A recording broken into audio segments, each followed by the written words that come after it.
నమస్తే, welcome to Shri paper news. ముందుగా headlines.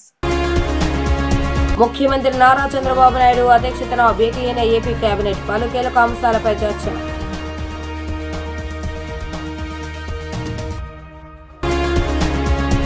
Govind అనే వ్యక్తి కుటుంబానికి స్వయంగా పట్టా అందజేసిన మంత్రి నారా లోకేష్. మంగళగిరిని టీడీపీ కంచుకోటగా మార్చుతానని స్పష్టీకరణ.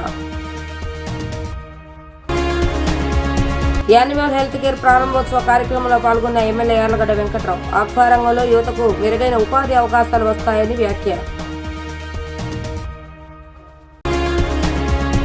ఏపీ ఫైబర్ నెట్ నుంచి ఏపీ డ్రోన్ కార్పొరేషన్ ను డిమెర్జ్ చేస్తూ ఏపీ కేబినెట్ నిర్ణయం తీసుకుంది.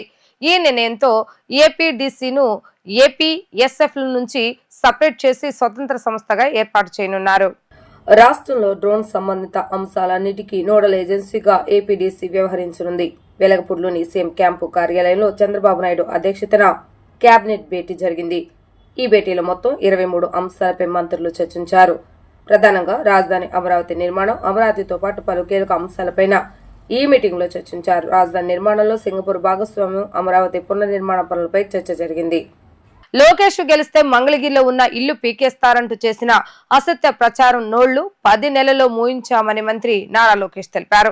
3 దశల్లో అన్ని సమస్యలు పరిష్కారం చేసి తీరుతామని స్పష్టం చేశారు.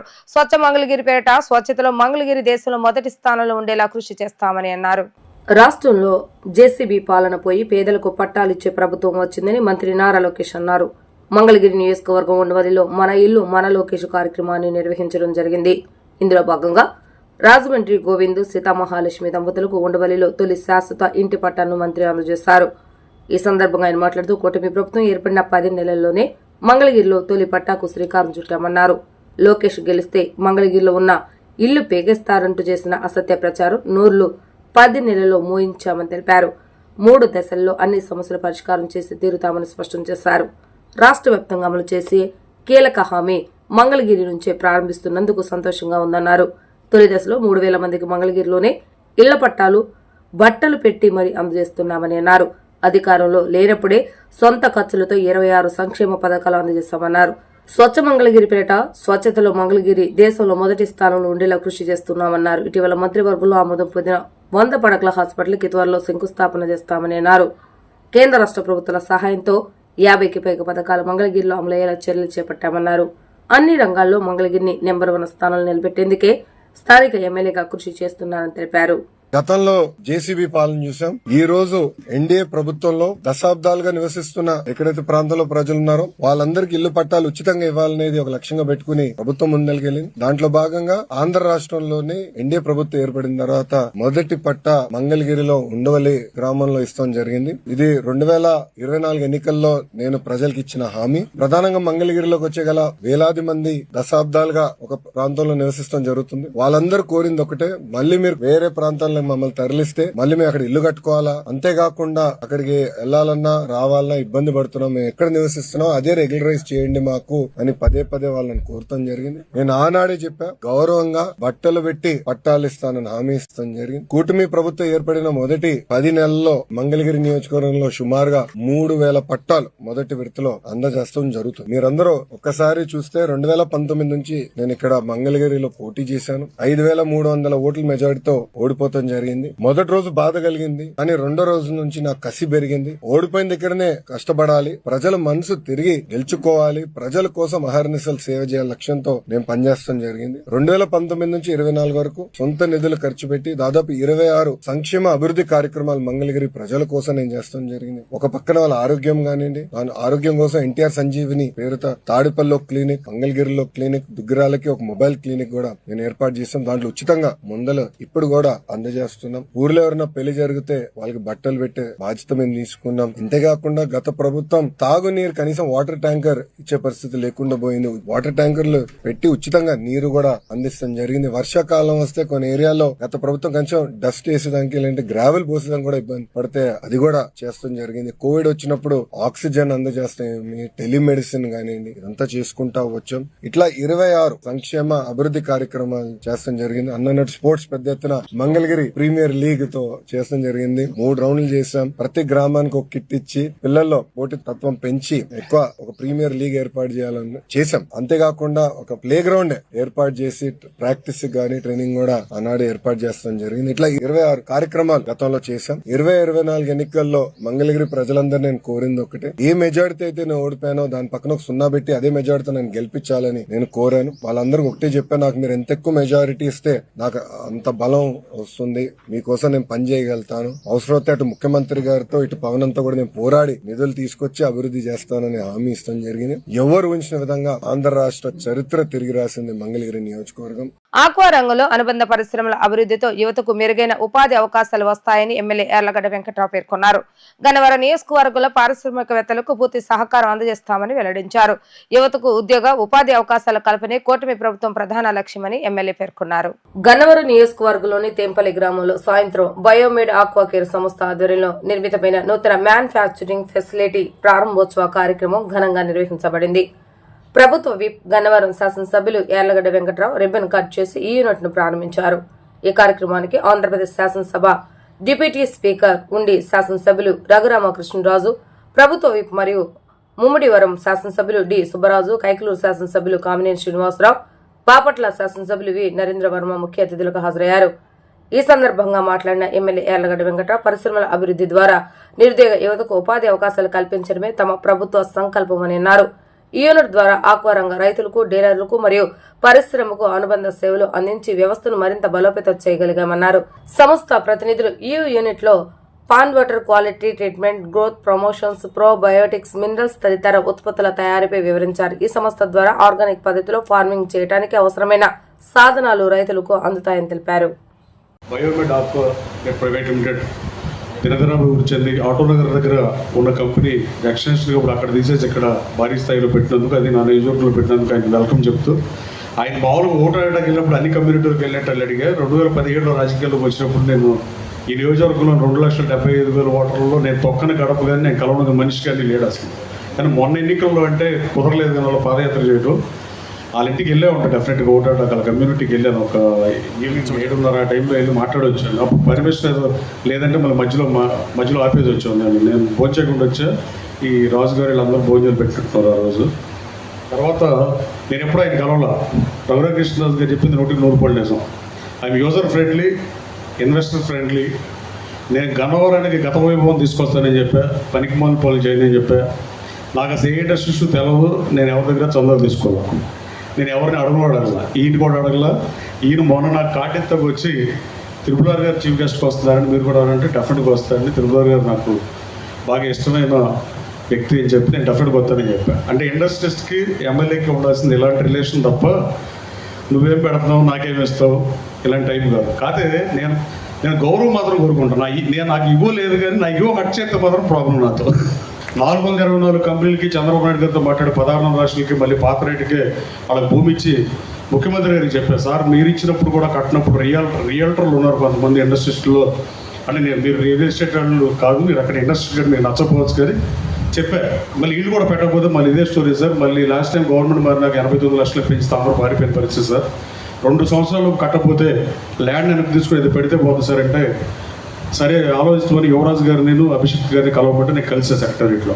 ఆ తర్వాత నాకు ముఖ్యమంత్రి గారు చెప్పలేదు కానీ క్యాబినెట్లో 6 నెలల్లో పనులు మొదలు పెట్టాలి ఏ ఇండస్ట్రీ అయినా, 18 మాసాల్లో కంప్లీట్ చేయకపోతే ప్రభుత్వం భూమిని వెనక్కి తీసేసుకుంటారు కండిషన్ పెట్టినందుకు గౌరవ ముఖ్యమంత్రి గారికి ధన్యవాదాలు తెలియజేస్తూ, మల్లవల్లిని పారిశ్రామిక కారిడార్లో ఇంటర్నేషనల్ ఎయిర్పోర్ట్ ఉంది, రైల్వే స్టేషన్ దగ్గర అలాగే బందర్పోర్టు దగ్గర పారిశ్రామికంగా మంచి ఏరియా మల్లవల్లి పారిశ్రామిక కారిడార్ అవుతుందని చెప్పా. ఇప్పుడు 180 కోట్లు 300 కోట్లు ఇన్వెస్ట్ చేద్దామని ఈ రామరాజు గారికి ఏపీఐసీ చైర్మన్ ఇవ్వకముందు వరకు లోకల్ ఎమ్మెల్యేగా నన్ను వచ్చి కలిసేవాడు. కానీ వాళ్ళకి ఇవ్వడానికి భూమి లేదు. రాబోయే కాలంలో ఇంకో 479 ఎక్వైర్ చేయడానికి రెడీగా ఉన్నాం. ఇండస్ట్రీస్లో ఎవరైనా పెట్టుబడి పెట్టేవాళ్ళు వస్తే మేము ఆ కాన్స్టిట్యూన్సీకి ఉద్యోగం అని అడుగుతాం. మీరు అక్కడ ఈ కంపెనీ ఓపెన్ చేశారు కాబట్టి 100 మందికో 200 మందికో నా కాన్స్టిట్యూన్సీలో ఉపాధి కల్పించినందుకు మా కాన్స్టిట్యూన్సీ ప్రజలకు కూడా మీకు ధన్యవాదాలు తెలియజేస్తూ, మీ కంపెనీ మంచి ఉద్యోగం రావాలని కోరుకుంటూ, ఓ ఫైటర్తో ఓపెన్ చేయించారు కాబట్టి మీరు ఫైట్ చేసైనా దీంట్లో ఫస్ట్ ప్లేస్కి వెళ్ళాలని కోరుతూ, ఈ నెలలో ప్రధానమంత్రి నరేంద్ర మోడీ అమరావతికి రానున్న నేపథ్యంలో అందుకు సంబంధించి చేయవలసిన ఏర్పాట్లపై రాష్ట్ర సచివాలయంలో అధికారులతో ప్రభుత్వ ప్రధాన కార్యదర్శి కె విజయానంద్ ప్రాథమిక సమీక్ష నిర్వహించారు. ఇటీవల P4 కార్యక్రమాన్ని ప్రారంభించిన ప్రాంతంలోనే ప్రధాని పర్యటన కార్యక్రమం ఉండే విధంగా ఆ ప్రాంతాన్ని 50 ఎకరాలకు పైగా విస్తీర్ణంలో చదును చేయడంతో పాటు తగిన పార్కింగ్ తదితర ఏర్పాట్లు చేయాల్సి ఉందని, ఆ దిశగా ఇప్పటి నుండే తగిన కసరత్తు మొదలు పెట్టాలని సంబంధిత శాఖల అధికారులకు సీఎస్ సూచించారు. అమరావతి ప్రజా రాజధాని నిర్మాణ పనులను పునఃప్రారంభించడంతో పాటు పలు ఇతర అభివృద్ధి పనులకు శంకుస్థాపన ప్రారంభోత్సవాలకు ఈ నెలలో ప్రధానమంత్రి నరేంద్ర మోడీ అమరావతికి రానున్న నేపథ్యంలో అందుకు సంబంధించిన చేయవలసిన ఏర్పాట్లపై రాష్ట్ర సచివాలయం అధికారులతో ప్రభుత్వ ప్రధాన కార్యదర్శి కె విజయానంద్ ప్రాథమిక సమీక్ష నిర్వహించారు. ప్రధాని పర్యటన ఖరారు కాగానే పూర్తి స్థాయిలో ఏర్పాట్లపై సమీక్షించడం జరుగుతుందని, ఈలోగా సంబంధిత శాఖల పరంగా చేయాల్సిన ఏర్పాట్లపై ఇప్పటి నుండి పూర్తి స్థాయిలో దృష్టి పెట్టాలని సీఎస్ అధికారులను ఆదేశించారు. ఇటీవల P4 కార్యక్రమాన్ని ప్రారంభించిన ప్రాంతంలోనే ప్రధాని పర్యటన కార్యక్రమం ఉండే విధంగా ఆ ప్రాంతాన్ని 50 ఎకరాలకు పైగా విస్తీర్ణంలో చదును చేయడంతో పాటు తగిన పార్కింగ్ తదితర ఏర్పాట్లు చేయాల్సి ఉందని, ఆ దిశగా ఇప్పటి నుండే తగిన కసరత్తులు మొదలు పెట్టాలని సంబంధిత శాఖల అధికారులకు సీఎస్ సూచించారు. డీజీపీ, సిఆర్డీఏ అధికారులు, గుంటూరు జిల్లా కలెక్టర్, ఎస్పీ, వైద్య ఆరోగ్య శాఖ కమిషనర్ వీరపాండ్యన్ తదితర అధికారులు వెంటనే ఆ ప్రాంతాన్ని సందర్శించి ఒక సమగ్ర నివేదికను సిద్ధం చేయాలని సీఎస్ విజయానంద్ ఆదేశించారు. అంతేగాక గతంలో రాష్ట్రంలో ప్రధానమంత్రి పర్యటనలో చురుగ్గా పనిచేసిన అధికారుల సేవలను పూర్తి స్థాయిలో వినియోగించుకునేందుకు ఆయా అధికారుల జాబితాను సిద్ధం చేయాలని సీఎస్ విజయానంద్ అధికారులను ఆదేశించారు. ప్రస్తుత వేసవి దృష్ట్యా కార్యక్రమానికి వచ్చే వీవీఐపీ, వీఐపీలు, ప్రజలు తదితరులు అందరికీ తగిన పూర్తి వసతులు కల్పించే విధంగా ఏర్పాట్లు చేయవలసి ఉందని చెప్పారు. ప్రధాని పర్యటన ఖరారు కాగానే పూర్తి స్థాయిలో మరొకసారి శాఖల వారీగా ఏర్పాట్లపై సమీక్షించడం జరుగుతుందని, ఈలోగా తగిన ప్రాథమిక కసరత్తు ప్రారంభించాలని సీఎస్ విజయానంద్ పునరుద్ఘాటించారు. రాష్ట్ర సాధారణ పరిపాలనా శాఖ ముఖ్య కార్యదర్శి ముఖేష్ కుమార్ మీనా మాట్లాడుతూ, గతంలో అమరావతి రాజధాని నిర్మాణానికి శంకుస్థాపన చేసేందుకు ప్రధానమంత్రి వచ్చినప్పుడు వివిధ పనుల నిర్వహణ పర్యవేక్షణకు అధికారులు, మంత్రులు తదితరులతో పలు కమిటీలను ఏర్పాటు చేయడం జరిగిందని, అదే రీతిలో ఇప్పుడు కూడా కమిటీలు వేయాల్సి ఉందని చెప్పారు. పీడీఎస్ బియ్యాన్ని దారి మళ్లించే వారిపై కఠిన చర్యలు తీసుకుంటామని పౌర సరఫరాల శాఖ మంత్రి నాదెళ్ల మనోహర్ హెచ్చరించారు. రేషన్ బియ్యం స్మగ్లింగ్ చేస్తే పీడీ యాక్ట్ కింద కేసులు నమోదు చేస్తున్నట్లుగా తెలిపారు. వీటిని పక్కదారి పట్టకుండా చూడాల్సిన బాధ్యత అందరిపైన ఉందని అన్నారు. ఏపీ ఐఐసి కాలనీలోని రైతు బజార్ ని మంత్రి నాదెళ్ల మనోహర్ ఆకస్మికంగా తనిఖీ చేశారు. ఈ కార్యక్రమంలో భాగంగా ఓ దుకాణంలో పీడీఎస్ బియ్యం ఉన్నట్లుగా నాదెళ్ల మనోహర్ గుర్తించారు. బియ్యం శాంపిల్ను తీసుకుని పరీక్షకు పంపాలని అధికారులను ఆదేశించారు. రాష్ట్రంలో 29,000 రేషన్ షాపులు ఉన్నాయని పేర్కొన్నారు. వాటితో పాటు 9,260 వ్యాన్ల ద్వారా సరుకులు పంపిణీ చేస్తున్నా అవి ఎక్కడికి పోతున్నాయో తెలియటం లేదన్నారు. ఈ విషయమై ముఖ్యమంత్రి, డిప్యూటీ సీఎంతో మాట్లాడి ఓ నిర్ణయం తీసుకుంటామని చెప్పారు. రాష్ట్ర వ్యాప్తంగా ధరల నిరోధానికి మంత్రులతో సీఎం చంద్రబాబు నాయుడు కమిటీ వేశారని గుర్తు చేశారు. ఎప్పటికప్పుడు తాము ఇతర శాఖల మంత్రులతో కలిసి రేట్లు నియంత్రణ చేస్తున్నామని తెలిపారు. ఇందుకోసం తరచూ సమావేశాలు నిర్వహిస్తున్నామని చెప్పారు. ఈ రైతు బజార్ను గతంలోనూ తనిఖీ చేశానన్నారు. ఇప్పుడు ఇక్కడ ధరలు అందుబాటులోకి వచ్చాయని వినియోగదారులు కూడా సంతృప్తి వ్యక్తం చేస్తున్నారని ఆయన వెల్లడించారు.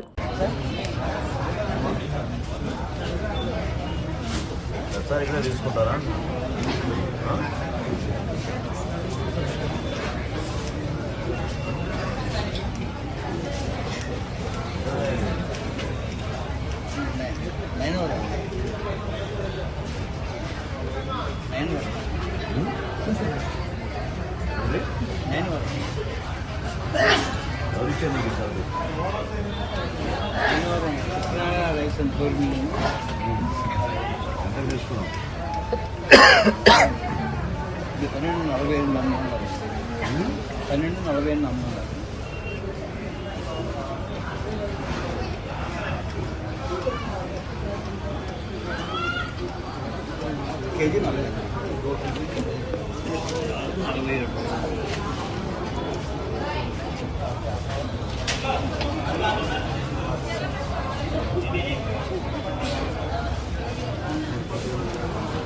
ఇంద్రకీలాద్రిపై వేంచేసి ఉన్న శ్రీ కనకదుర్గమ్మ వారి సన్నిధిలో వసంత నవరాత్రి ఉత్సవాల వైభవపేతంగా కొనసాగుతున్నాయి. ఈ ఉత్సవాలలో భాగంగా 5వ రోజు జగజ్జనని దుర్గమ్మకు తెల్ల జిల్లేడు, మారేడు, బిల్వపత్రాలు, తులసి దళాల మల్లెమాలతో ప్రత్యేక పుష్పార్చన నిర్వహించారు. వేద పండితుల మంత్రోచ్చరణ, మంగళ వాయిద్యాల నడుమ పుష్పార్చన కనుల పండుగగా సాగింది. జగన్మాత దుర్గమ్మకులు తీరిన ఇంద్రకీలాద్రిపై వసంత నవరాత్రి ఉత్సవాలు 4వ రోజుకు చేరుకున్నాయి. ఈ ఉత్సవాలలో భాగంగా 5వ రోజు అమ్మవారికి తెల్ల జిల్లేడు, మారేడు, బిల్వపత్రాలు, తులసి దళాల మల్లెపూలతో లక్ష పుష్పార్చన నిర్వహించారు. ఉభయదాతల భక్తి శ్రద్ధలతో పుష్పార్చనలో పాల్గొన్నారు. అందంగా అలంకరించిన వేదికపై దుర్గమ్మ ఉత్సవమూర్తి నుంచి శాస్త్రోక్తంగా పుష్పార్చన నిర్వహించారు.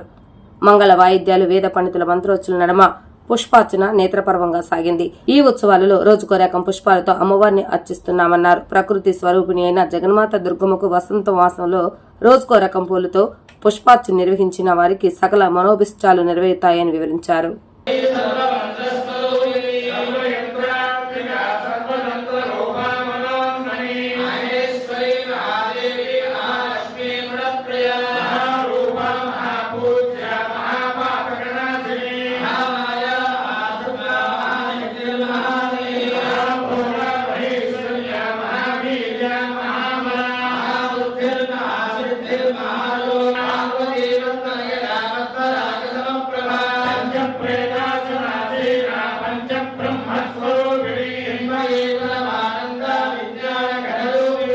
ముస్లింలను అణగదొక్కేందుకు ఉద్దేశపూర్వకంగానే బీజేపీ సర్కార్ వక్ఫ్ సవరణ బిల్లు తీసుకువచ్చిందని ముస్లిం సమైక్య వేదిక నాయకులు మండిపడ్డారు.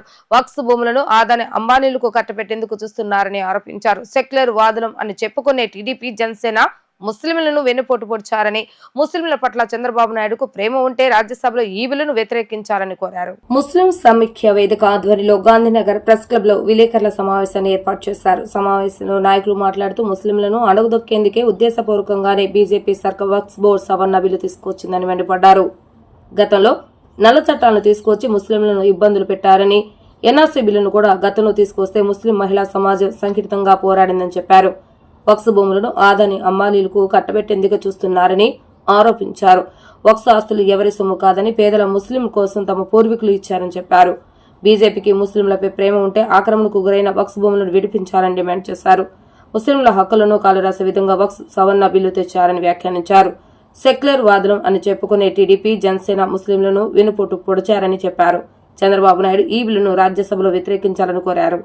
దేవాదాయ శాఖలో ముస్లింలకు స్థానం లేదని, మరి వక్ఫ్ బోర్డులో ముస్లిమేతరులకు స్థానం ఎందుకు కల్పిస్తున్నారని ప్రశ్నించారు. రాజ్యాంగ హక్కును మోడీ సర్కార్ కాలరాస్తుందని ఆగ్రహాన్ని వ్యక్తం చేశారు. ఈ వక్ఫ్ సవరణ బిల్లు అని చెప్పి ఒక ఉద్దేశపూర్వకంగా బీజేపీ ప్రభుత్వము ముస్లింలకు అన్యాయం చేసేటందుకు, ముస్లింలకు అణగదొక్కేటందుకు పనిన కుట్ర ఇది. ఇంతకుముందు కూడా ఎన్నో నల్ల చట్టాలు తీసుకొచ్చి ముస్లింలకు ఇబ్బంది పెట్టే బిల్లులు ఎన్నో బీజేపీ తీసుకొని వచ్చింది. ఎన్ఆర్సీ అప్పుడైతే మహిళలు రోడ్డు మీదకి వచ్చేసి ఈ బిల్లు వెనక్కి తీసుకోవాలని చెప్పేసి ఎంతో ప్రయత్నం చేసి ఆ బిల్లుకి ఇంతవరకు రాకుండా చేసిన మా మహిళలకు ముఖ్యంగా ధన్యవాదాలు తెలుపుకోవచ్చు. ఇది ఒక నల్ల చట్టం తీసుకువచ్చేసి ముస్లింల ఆస్తిపాస్తులను కాజేసేటందుకు ఒక పేద ముస్లింలు పంచిపెట్టామని చెప్పేసి ఒక చుట్టు పెట్టి బీజేపీ ఈరోజు పెద్ద కంపెనీలకు కట్టబెట్టేటందుకు దాదాపు 9 లక్షల ఎకరాల భూమి ఉన్న ఒక బోర్డుకు ఏదో 30% దర్గాలకు, ఈద్గాలకు, పేపర్ ఉండేటోళ్ళకు కట్టపెట్టి మిగతా భూములని కాజేసి పెత్తందారులకు, పెద్ద కంపెనీ వాళ్ళకు కట్టపెట్టేటందుకు పెద్ద కుట్ర జరుగుతుంది. ఇది ఎవరెప్ప సొమ్ము కాదు. మా పూర్వీకులు వచ్చేది రోజుల్లో పేద ముస్లింలకు దీన్ని లబ్ధి చేరాలని చెప్పేసి ఆ దైవం అల్లా కోసం ఈ వక్ఫ్ చేసిన భూములు.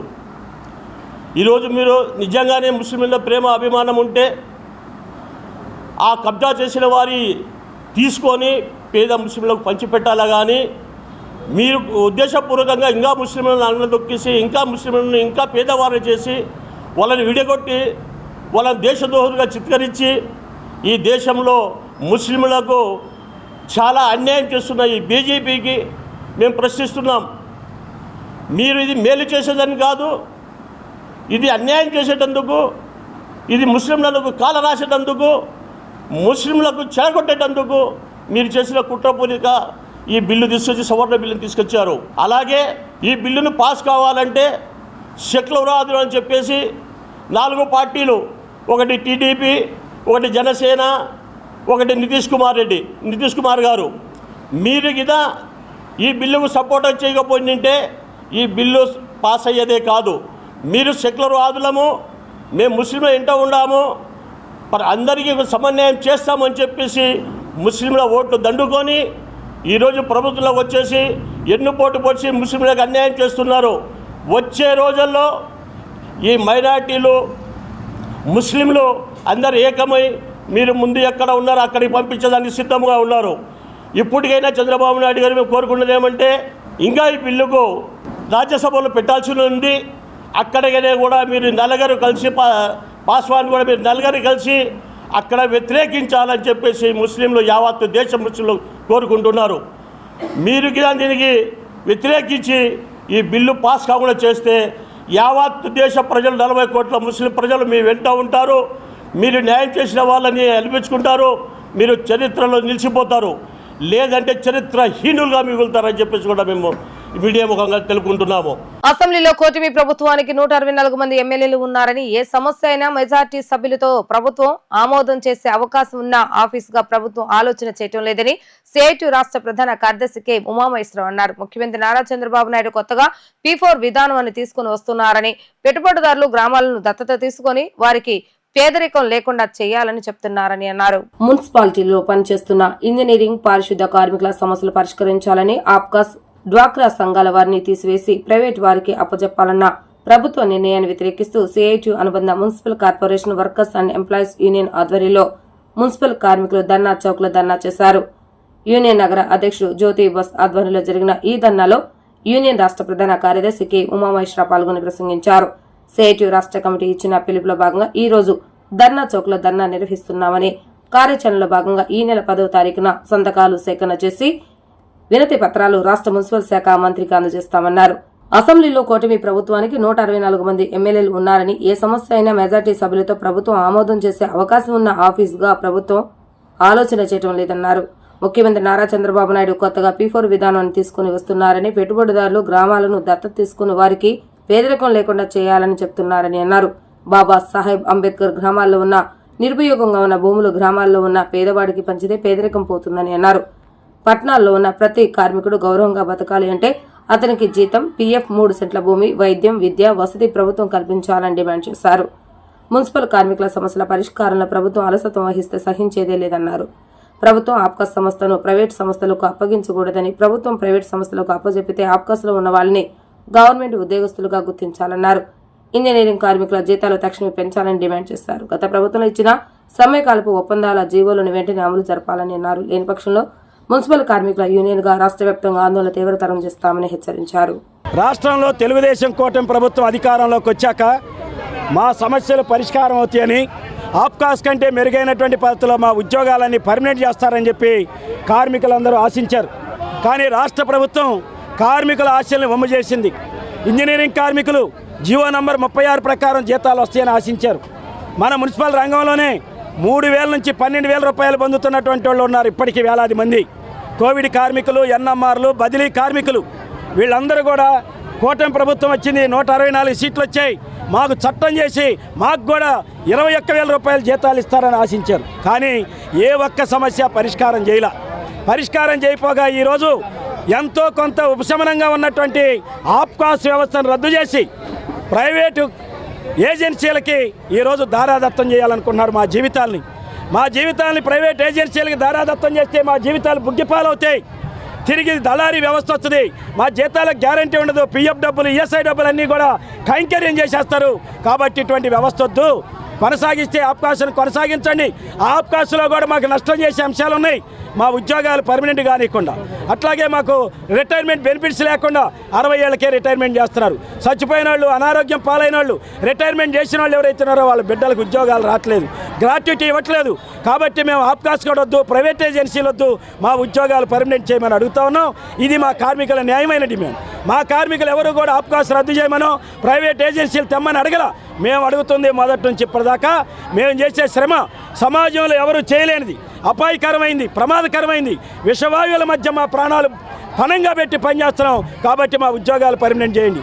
అట్లాగే గత 17 రోజుల సమ్మె సందర్భంగా రిటైర్మెంట్ బెనిఫిట్ 75,000 ఇస్తా ఉన్నారు. అట్లాగే దాన సంస్కారాలు 15,000 నుంచి 20,000 ఇస్తా ఉన్నారు. ఎక్స్ రేషియో 5 లక్షల నుంచి 7 లక్షలు పెంచుతా ఉన్నారు. ఇంజనీరింగ్ కార్మికుల జీతాలు పెంచుతా ఉన్నారు. ఈ సమస్యలకి పరిష్కారం చూపండి, వాటి జీవాలు ఇవ్వండి. లేని పక్షంలో ఈ సమస్యల పరిష్కారం కోసం ధర్నాలు, ప్రదర్శనలతో కాదు, అవసరమైతే అందరినీ కలుపుకొని నిరవధిక సమ్మెకి వెళ్ళడానికి కూడా మేము వెనకాడబోమని ఈ రాష్ట్ర ప్రభుత్వాన్ని హెచ్చరిస్తా ఉన్నాం. వార్తలు ముగించే ముందు హెడ్లైన్స్ మరొకసారి. ముఖ్యమంత్రి నారా చంద్రబాబు నాయుడు అధ్యక్షతన భేటీ అయిన ఏపీ కేబినెట్, పలు కీలక అంశాలపై చర్చ.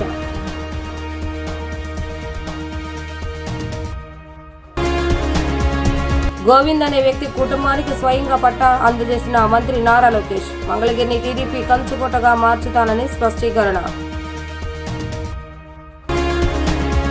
యానిమల్ హెల్త్ కేర్ ప్రారంభోత్సవ కార్యక్రమంలో పాల్గొన్న ఎమ్మెల్యే యార్లగడ్డ వెంకట్రావు ఆక్వా రంగంలో యువతకు మెరుగైన ఉపాధి అవకాశాలు వస్తాయని వ్యాఖ్య. ఇవి ఈ రోజు వార్తా విశేషాలు. మరలా తిరిగి ప్రసారమే వార్తలు మళ్ళీ కలుద్దాం. అంతవరకు సెలవు. నమస్కారం.